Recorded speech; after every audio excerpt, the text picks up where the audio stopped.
దేశ రాజధాని ఢిల్లీలో బాంబు పేలుడుతో కేంద్రం అప్రమత్తమైంది. ఈ మేరకు దేశంలో హై అలర్ట్ ప్రకటించింది.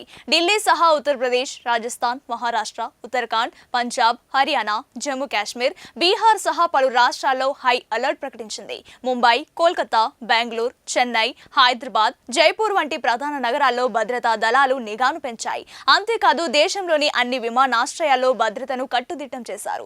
3 రోజుల పాటు విమానాశ్రయాల్లో హై సెక్యూరిటీ కొనసాగనుంది. ప్రతి ఒక్క ప్రయాణికుడిని క్షుణ్ణంగా తనిఖీ చేయాలని కేంద్రం ఆదేశించింది. ముఖ్యంగా ఎయిర్పోర్ట్ పార్కింగ్ పైన దృష్టి పెట్టాలని ఆదేశాలు జారీ చేసింది. కేంద్రం ఆదేశాలతో అన్ని రాష్ట్రాల్లోని అధికారులు అప్రమత్తమయ్యారు.